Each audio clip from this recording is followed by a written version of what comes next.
Thank you, Scott. And I want to thank all of you for being here today at the mHealth Summit. I'm really truly moved to see such a large group of people being here and assembled for such a relevant research topic. And I'm truly proud to be a founding member of this event.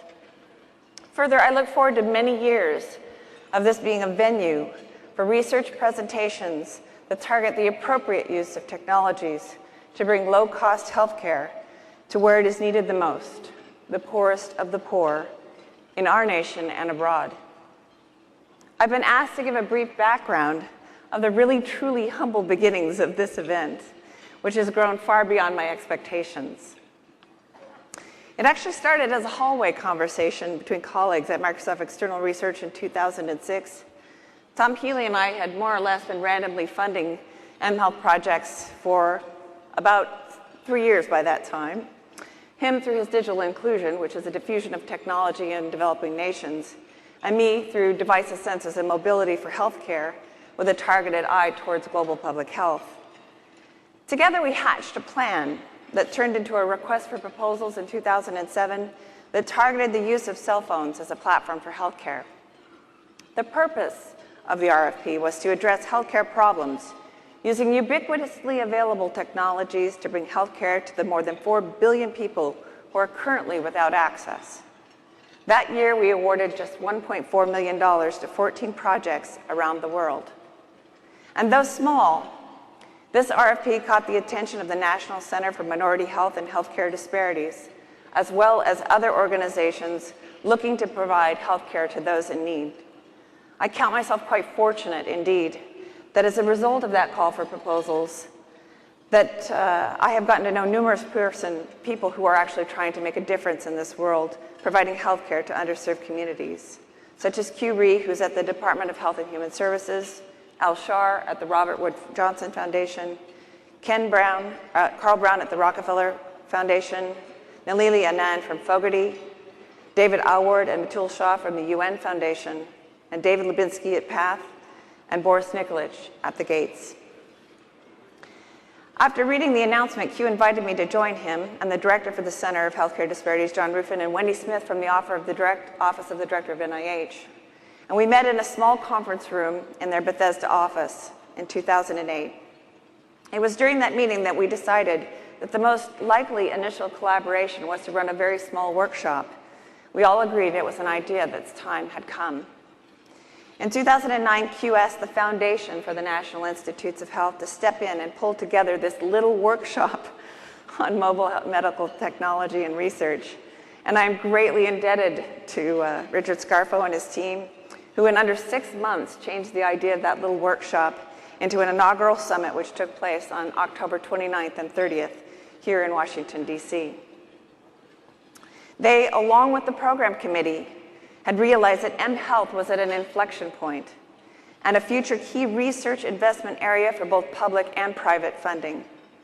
I'm also greatly indebted to my co-chair of last year from NIH, Dr. Barbara Middleman, my East Coast anchor, who really recognized me as both a researcher and a partner for this event. And my thank goes out to Audi Atenza, who has stepped up this year to replace the both of us. Our goals were simple. We wanted to grow mHealth as a research area, coordinate our funding efforts and provide broad spectrum support, and ensure the long tail and scalability of research outcomes. I'm often asked why Microsoft would be interested in funding this area, and in the essence of time, I will give you what we call at Microsoft the elevator pitch. It is true that Microsoft Research is a core computer science lab. It is also true that it is our mission to further scientific discovery and bring computer science to bear on some of the most challenging social issues, from climate change to a vaccine for AIDS. Support for these and other programs comes straight from the top. My colleagues and I were and still are continuously inspired by our then CTO, Bill Gates, who is now working full-time at his and Melinda's foundation. Before I subject Bill to a myriad of questions compiled from my fellow members of the mHealth Steering Committee, and in light of the video on rotavirus that was just shown, I would like to acknowledge the Living Proof campaign that I was privileged to attend last year. While Bill and Melinda showed beyond a shadow of a doubt how U.S. healthcare programs are having a profound effect in developing nations. Thank you.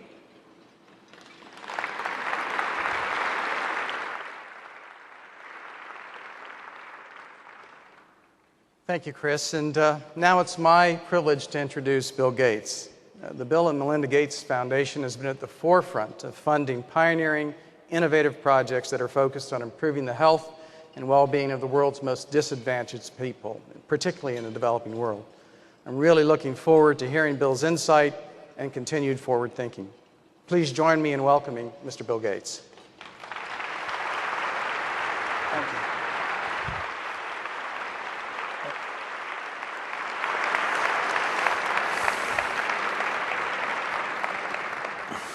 Welcome. Thank you. So what I've done is I've polled our steering committee, and we've come up with several questions that we'd like to run by you. And first and foremost, I wanted to start with some of the things that we think about as the technology that's very current. So I was very fortunate to see you in Doha, Qatar last year at the International Conference on Information and Communication Technologies. And you mentioned that the mobile phone, like other computing platforms before it, is not the panacea for healthcare. Given the cell phone's ubiquity, are there not some advantages that you see over preceding computing technologies that would create a platform for healthcare? Well, computing technology has been great for healthcare, but primarily on the research side. That is, anything that facilitates the invention of new vaccines is fantastic. That is the miracle intervention in healthcare on a worldwide basis. And although it'd be hard to measure, some combination of the internet, digital databases, collaboration tools really have changed medical research. And although in the drug field, the last decade hasn't been that great, in the areas that are of particular interest to the poor, AIDS, drugs, and vaccines, it's actually been a period of great productivity. So in that indirect sense, there's a lot of impact. In the case of the cell phone, there's a chance to go beyond that and actually be there with the patient, there in the clinic, which might not be staffed with a fully trained doctor. And so there's a lot of opportunities. I think we have to approach these things with some humility, though. There's not internet and data connections out there. People don't, in most cases, when they're sick, you're often going to be too late for some cell phone type thing to do something for them. So I do think there's absolutely a role, but I think we have to hold ourselves to some pretty tough metrics to see if we're really making a difference or not. Okay, so what do you think then, just as a follow-up question, are the key applications for mobile health, and what specific examples do you think will be most impactful? Yeah, I think it's always valuable to go back at what's the key metric that you're trying to improve. And maybe the simplest one is the number of kids who die under the age of 5, which is about 8.5 million now. If you go back as far as 1960, that was 20 million. And the number of people born is up about 1.5. So it's a pretty dramatic reduction to go from 20 million to about the 8.5.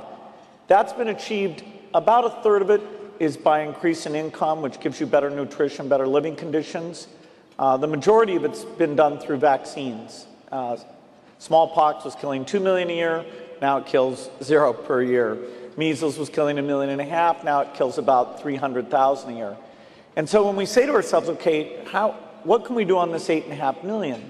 Well, that actually partitions into two parts. There's the first 30 days of life, which is about 3.5 million of it, and then there's the 30 days to 5 years, which is about 5 million. There again, vaccines are going to be the key, a malaria vaccine, respiratory, diarrheal. So how would cell phones fit in?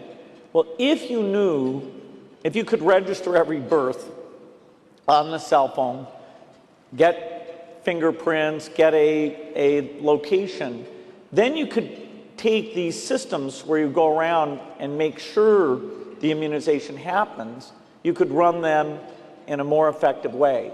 Vaccine coverage in the very poorest regions, like the north of Nigeria, north of India, are below 50%.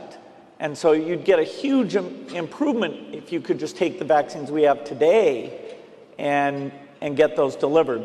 So when I think about the biggest impacts, I think of patient reminders, not clear, but if you could get people to take TB drugs regularly, if you could get them, even in the rich world, to take medicines regularly, remind mothers to do various things, particularly in that first year of life, that's a huge one. The supply chain for all the goods, making sure there's no counterfeits and there's no stockouts and people know what's available. There's quite a bit that can be done there. And then finally, this sort of online digital records, where the high payoff for that is vaccination coverage, which means you have to get in at a fairly early age. There's a project in India, the EID project, that Nandan Nilekani is doing, where you fingerprint people. Right now, he's not planning to get them until they're older. We really want to try and bring that down to make it a birth registration system, and that would let us track things in a much better way. So those are some of the higher payoff things. Of course, because it's new technology, we should let 1,000 ideas blossom, and that's partly why the Grand Challenge grant had some open-endedness. I'm sure there'll be some dead ends. But if we go back to the key metrics, which is what the foundation looks at on all its stuff, can we drop the number of children who die per year in half and get the reduction in sickness and population growth that comes with that? That is sort of front of mind all the time. Yeah. So speaking about the grand challenges, I mean, you had 2 now calls, and you're about to announce a 3rd. Congratulations. Can you tell me a little bit about what you were targeting, what you were hoping to target, and what gaps you might have seen in some of the responses? Yeah, Grand Challenges, there's actually 2 different programs. One where we, a long time ago, it's, 8 years ago, wrote down some of the things missing in global health. And we wanted people to know that vaccine delivery was a tough problem, or drug resistance was a tough problem. So we kind of wrote those down, and we did some large size grants, 10 million and up type grants. That's gone well. There's a lot of good ones. In fact, FNIH has been a partner on some of those that have to do with insects and how you prevent them from spreading disease.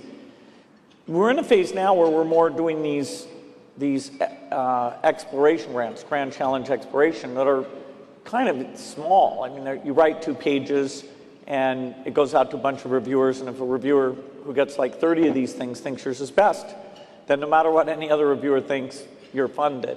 So it's trying to catch sort of wild ideas and a set of people to apply that wouldn't otherwise apply.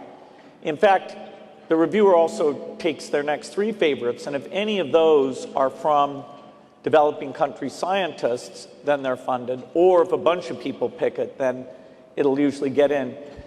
We've done a lot of different topics, and it works very well where you don't really know what's going to come in. Like curing AIDS. Not that many people have been working, literally curing. So it's all going to be crazy ideas, because that's where the answer is going to come from.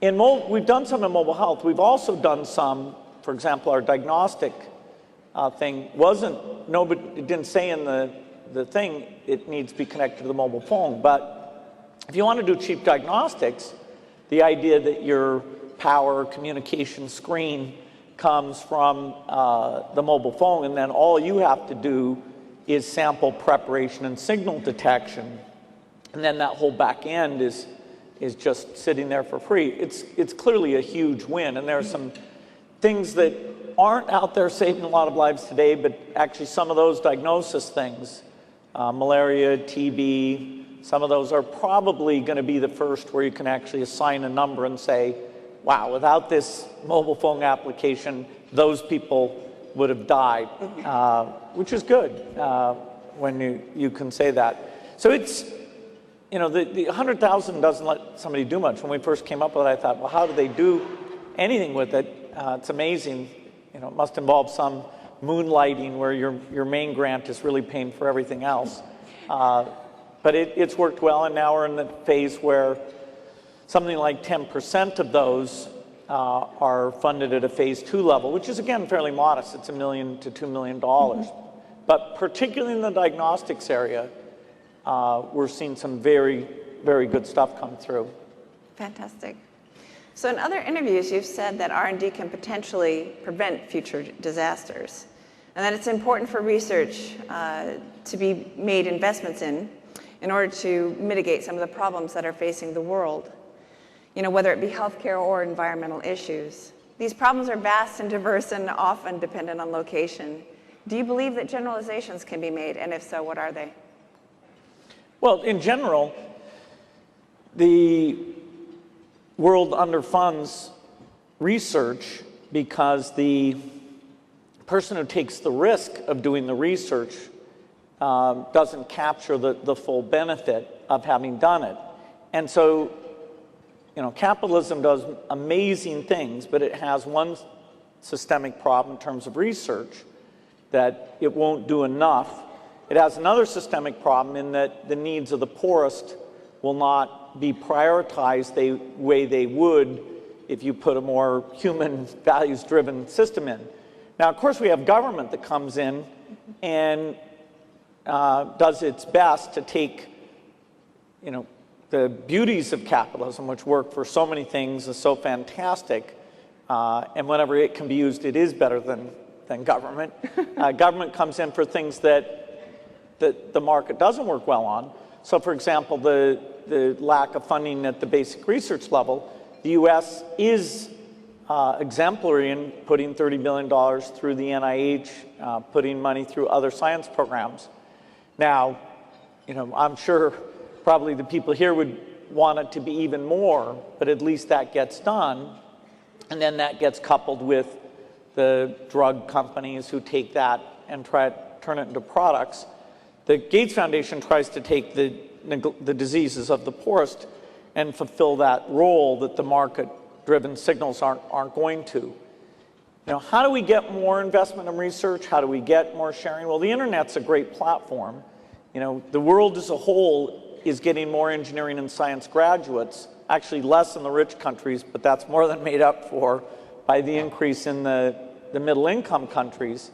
And so whether it's energy or biology or robots or software, I think people underestimate the amount of innovation that's going on.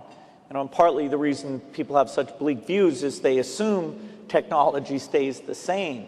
Now, in most cases, we can wait till new technology comes along. You end up with a few, like these deaths in poor countries, that are so upsetting and that actually, ironically, lead to population growth, that those become urgent, or a climate type issue becomes urgent. That's a tough one where you have to invent, and you almost have a deadline to do it. A very tough problem. I will say for Microsoft, the thing that's been the best is that we've had a blend of product development and research, and the two have been extremely complementary, even though they're managed in a very different way. So I'm curious. One of the questions that comes up is, in regards to this particular space, sort of to riff off what you just said, is that, we're saving these people and we're making them have a better quality of life. But is that really true? Are we truly saving them, or are we just letting them live on and potentially face harder challenges to come? And in particular, I'm referring to the fact that these communities like Mumbai, where the slum areas are actually outstripping the population growth of the city. Yeah, definitely. If you take, as the world goes from 6 billion to 9 billion, all of that population growth is in urban slums. It's not in rich cities, it's not in the rich part of poor cities, it's not in the rural areas. So slums is a growth business, and we should use innovation to make sure water, sanitation, housing, education, all sorts of great things happen there. It's a very interesting problem. But the key thing in this question is, I think, the most important fact that people should both know and make sure other people know, which is that as you improve health, as you save children under 5, as you drop that down, that is the thing that reduces population growth. And that sounds paradoxical because, of course, if I have 7 children and 7 of them survive, isn't that more than if only 2 or 3 survive? The fact is that within a decade of improving health outcomes, parents decide to have less children. Professor Hans Rosling is the most articulate on this, and you can just look up on the web. He did about a 15-minute TED presentation that made this clear. There is no such thing as a healthy, high population growth country. If you're healthy, you're low population growth. Like in the south of India, there's a state, Kerala, that does well in healthcare. They're below replacement rate. Whereas you go up to the north, Uttar Pradesh, Bihar, you're still at, because they've just now started to improve the health, you're at a 3% population growth rate. So no matter what problem you care about, environment, school, nutrition, unrest, the key thing is those problems are insoluble at a 3% per year population growth rate. You know, there will be no trees, animals, jobs, schools. Nobody can handle that type of situation. And so the best favor we do is we avoid the deaths, but then, and there seems to be a mental model of the parents to want to have an 85% of having 2 children. And so that if you have ill health, the ones that, because 85% is greater than 50%, you're going to get overachievement a lot of the time on that. And that's why our foundation got into global health. We were into reproductive health. And fortunately, the people in that field mentioned this unbelievable fact. And it's why the academic left of the 1970s, you know, population bomb, you know, 20 billion people, forced sterilization, all that stuff was completely wrong because of this incredible demographic effect. So we've seen in the video that you and Melinda have been vocal advocates of increased government aid for global health and development. And you've said that it's important for us to spend wisely, and it is one of the best investments that can be made. And you present a strong argument that continued spending on vaccines, polio eradication, maternal and neonatal health care are demonstrating significant results. What do you think the next medical challenge is that foreign aid should target? Well, this is a tough time for foreign aid because since the financial crisis, the rich world governments are basically cutting their budgets. And whenever an overall government budget gets cut, the question of the foreign aid piece, in particular the subset of that goes to the health needs, buying vaccines and other basic interventions, bed nets, AIDS drugs, for the poorest 2 billion in the world, that doesn't have that strong of a constituency. So there's a tendency for it to not only be cut linear to your overall cut, but for it to be cut non-linearly. You know, Italy cut it in half when they went through a budget cutback. The UK is quite exemplary in that they set aside their aid budget and are on track to keep their commitment to grow it from 0.5% of GDP to 0.7%. So it will grow while they're cutting the rest of their budget more than almost any other rich world country. So it's an amazing thing. I hope that it doesn't get cut here in the US, but I'd say I'm quite concerned that it will be.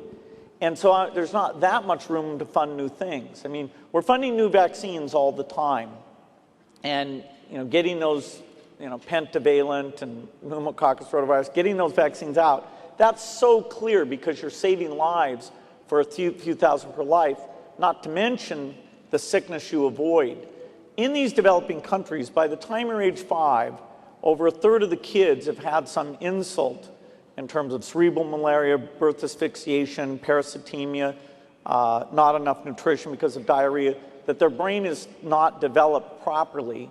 And so they're never going to be a fully productive member of society. And you can see that measured a lot of ways. So the same thing that gets rid of the death gets rid of the sickness, the morbidity. And so it's a huge payoff.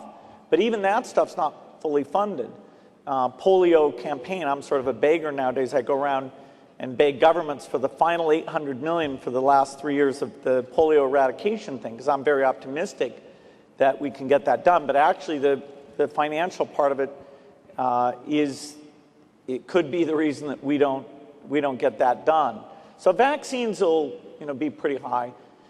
Then you get into agriculture advances and savings. And the mobile phone is pretty interesting for lots of things. You know, as we've seen M-Pesa, which is the digital currency in Kenya, get to critical mass, a lot of neat things have come out of that in terms of buying a variety of seeds and understanding where to sell products and things. So actually getting the transactions in that form, or getting the government payment systems to get the money directly to the recipient, that's a huge thing. Today, government payment systems often go through the village head and then never go to the intended recipient. Well, speaking of M-Pesa, actually, I'm wondering if there are parallels that you think that mHealth could take away from the viral adoption that M-Pesa has seen in Kenya. Yeah, M-Pesa is this digital currency system, and it was funded by the UK Development Group, DFID, and ourselves, and a very enlightened CEO of this Kenya mobile company, Safaricom, partly owned by Vodafone. He decided that he needed critical mass of cash in, cash out points throughout the country, and that's hard, so that you had the trust that if you put your money in, the person you wanted to send your money to could get the money out. And he got that going. Now the idea is to actually do digital transactions where you never deal with physical currency at all, and that's just at the start, but what he's done enables that. There are some of those bootstrap problems in health things. For example, if you want to have a birth registry and use that so that the vaccinators can easily go around and check off the right kids, or use a fingerprint and see what's going on, then you need that registry. That's going to be hard to bootstrap. And so once these applications are at a certain stage, we will pick a country or countries and make sure that that registry gets built and it gets used in the right way. There are a few places in Africa, like Kenya, which is where M-Pesa is, or parts of India, because of this government investment in the EID system. And now they have some enlightened chief ministers, say up in Bihar, who are very anxious to be a showcase of how this helps the very poorest, that I think we'll get there. But that's a complicated thing, to see when the applications are ready and then pick the location, and it'll take some money and some energy to get that going. So a few things are like that. A few of them can be adopted one patient at a time. A TB reminder system, you might be able to do it that way. Malaria diagnosis system, you might be able to do it. But a lot of the very most impactful ones, you'd have to have system-wide adoption. At conferences like this and other ones that I've been to in mHealth, or healthcare ones where they target mHealth as a particular track in it, oftentimes I see that these research projects are really one-off. That they might work in one region, such as Botswana, but not in Bolivia. That they might fail even on a smaller scale, like they might work in one clinic but not another clinic in the same city, or that they work on tuberculosis but not HIV, and even though those are very common comorbidities. So what are your thoughts on why this occurs and how we might break down the silos and scale these solutions across borders and diseases? Well, I think it's very easy to fool yourself that something works. And if it works in one place and not another place, you might ask yourself, did you get fooled in the first place? I mean, these are hard problems. You know, what system really will remind people to take their TB drugs? You know, could you ever have a drug depot or a long-lasting release system? There may be multiple ways to solve the problem. That's a really good one to work on, though, because the scale of the problem is gigantic. Yeah. You know, there are at least 5 or 6 problems where several 100,000 deaths a year could be avoided if it was solved well, or even if it was a third of it was solved. Right. So vaccine coverage is one like that. TB drug follow-up. TB diagnosis, a cell phone that could tell you, boy, you've got TB. That would be a huge thing. It has to be point of care, it has to be accurate, and all those things. So I think, you know, the lens of did it work has to be a very tough one, because you can have effects where you had very enlightened personnel that you're not going to have in other places. You had electricity that stayed on that won't happen in other places. And so it's possible to see something work in the microcosm, and then as you scale it up, it's not going to work that well. Now, there are people who care about all these big indications, and so they should be collaborating with you. They want you to succeed, and so they should be trying to find you a more hospitable location where the thing might actually work. One thing about taxonomy is the terminology of rich world, developing world, sometimes is appropriate, but most of the time it's not. The least developed countries, the middle income countries, the rich countries, those are three extremely distinct tiers nowadays. China, Brazil, Mexico, Thailand. The middle income countries are where the most innovation in healthcare systems are going to happen. It's fine to try and sell to the rich countries because they're rich and they're spending huge amounts of money on their health system, and God knows they need help. But they are very conservative, and they've got very regulated guild-type practices, and it's very hard. Also, their incentive system is very strange. Unless you're working with a HMO, you know, if you say, hey, I can avoid asthma acute episodes, it's sort of against interest to get involved in that because it's a non-reimbursed activity, whereas the acute episode is reimbursed. So anyway, the rich world is one thing that'll work for some of your work. A place that many of these things will work first is in middle income. You know, of course, I'd love it if you'd come to least developing countries first, but something like TB follow-up, you know, make it work in China and South Africa and the richer parts of India, perhaps, and then let's scale it down. Vaccine coverage is least developing countries, so that one really has to start there. But a lot of the coolness will be in those, will be things that work in middle income. So how do we get people to work in that space? I mean, it's really clear to me that most of the funding goes to some of these higher end, the wealthiest types of applications, and I'm curious, you know, what's the value proposition that we can present to people to consider the middle and lower tiers? For instance, I mean, there's 37 million people in the United States that live in poverty. I mean, how do we get them to target that space? They don't even have to go outside of their own country if they're researchers in this country. Well, I think the pathologies of what the healthcare system does wrong for poor people in the U.S. is somewhat different than in other places. It's very worthy to work on. You know, I saw in the poster session there's a lot of people who want to use the cell phone to work on obesity or smoking. That's great. I hope it works. Those are very tough problems. You know, there probably will be a market in the U.S. for the people who care about their health, who are already doing things, want to do even more. So you'll take this tier that already exercises, and they'll want to say, I never want to forget to exercise. So instead of only exercising 80% of the time, they'll exercise 95% of the time. That's good. I hope you can make a ton of money off of those people. But the fact is, the person who's exercising 0%, you know, will it really change their behavior? Let's try it. You know, let's have the cell phone shake and not let them make any phone calls until it notices that they've done 5 push-ups. I think that would be a great thing.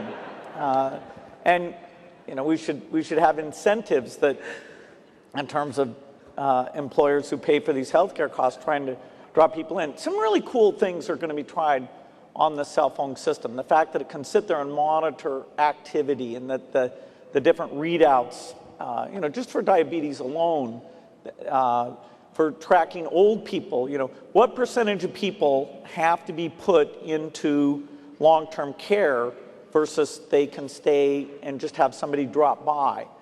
Can mobile technology come in and help with that? Yeah, it probably can. And that, you know, that's a lot of money. It's a lot of human interest. So I don't think it's good, though, to go after something that's super narrow. And in the rich market, very quickly you can get down into something that's about a certain type of patient with a certain type of disease with a certain type of reimbursement system. And so you might have a hard time scaling back up with that. So it's difficult, I believe, if not impossible, for any government, any country, any NGO to really sustain a single global public health program indefinitely. And what do you think are the best ways to encourage strong business development that will allow mobile health solutions to become more sustainable and more scalable once the philanthropic push recedes? Well, to the degree you have a rational health system, people will pay for these things. So if I'm a patient in an HMO and I'm paying per month, if it's noticed that getting me to use the cell phone application for exercise or taking my diabetes or asthma medicine, that has a real benefit, then the HMO will send money to the person who has that software thing and encourage the person to use that. And so that's a great closed loop system. Sure. In Europe, a lot of healthcare is done through people who have that, either what are formerly HMOs or something like NHS, which is sort of a countrywide HMOs, where the incentives are properly aligned. So things, cell phone applications that lead to better preventative care lead to a net benefit, and it's clear who should pay for that. And so if applications for real diseases don't get adopted by that type of buyer, where you'll have between Europe and the US over 100 different people you can try and make your pitch to, and if you can't sell to any of them, then again, that should be a concern. What every field needs is a few people who do well, so that the next 50 can follow, of which maybe some will also be successful. And we don't have yet that kind of exemplary thing. There's a lot of companies like Google and Microsoft making healthcare records more accessible. I do think that's a piece of this. Of course, that brings you in the rich world into all sorts of complex privacy issues, but those shouldn't stand in the way. They should be solvable. So the ultimate is people are going to pay for these things, and they'll pay because they enjoy it, or because they see the healthcare benefit, or their healthcare provider, which sometimes is some form of the government, sees the benefit from it. Yeah. The only place that philanthropy and aid are long-term helpful is where you're talking about what is today $2 billion of $6 billion. With any luck in 15 years is $1 billion of $7.5 billion. And it's a shrinking percentage. Historically, aid was the top third, giving to two-thirds. Now we've changed that ratio quite a bit. It's a very positive thing that we've got people who are sustained and therefore would fit a capitalistic model for this type of intervention. So studies have shown that education and wellness are linked. And improving one's education has the knock-on effect of improving the quality of life and therefore health. So can you talk about the Foundation's effort in education, how you think that leads to better healthcare outcomes, or simply engendering wellness in some of the most difficult regions?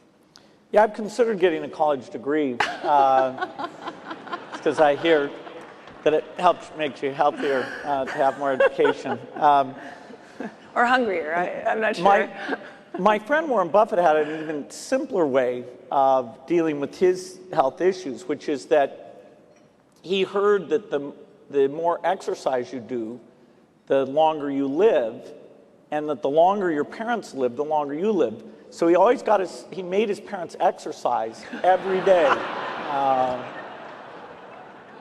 while he ate McDonald's burgers. And, that's worked for him so far. Now, a lot of healthcare things have to do with what your time horizon is, because it's a perfect example. Both health and education are great examples of behaviors where you have to put in effort now for a benefit that comes a lot later.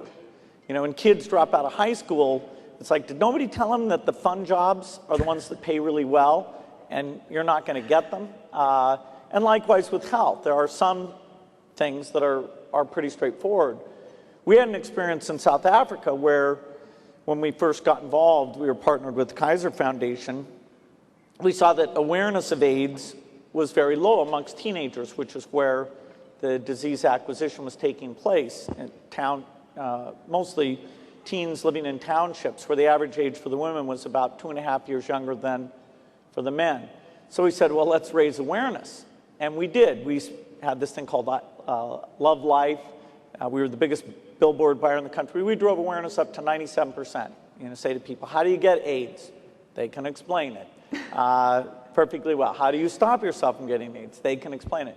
And we saw no behavior change as a result of that. And when you interview the people involved, it's just the time horizon is such, a disease that is 7 or 8 years out there, it's just not, compared to the here and now activity, it's not that big. If AIDS would kill you immediately, things would be better, because you'd see these piles of bodies outside these bars and brothels, and people would think, I don't know if I'm going to go in there or not. It looks suspicious. No, so latency is a huge thing. If we could educate you today and you got paid for doing the work today, then people would connect. Okay, I get to do a fun job in the afternoon if I listen to a lecture in the morning. Okay. It's these discontinuities that are a problem. If all the poor people lived in your neighborhood, then we wouldn't have to think about foreign aid and all that, because you'd have that direct experience. The degree to which education and health go together, I don't think that's surprising. We should invest in both. For poor countries, the one that's catalytic, that is, which they're highly correlated things, women literacy and health. Mm-hmm.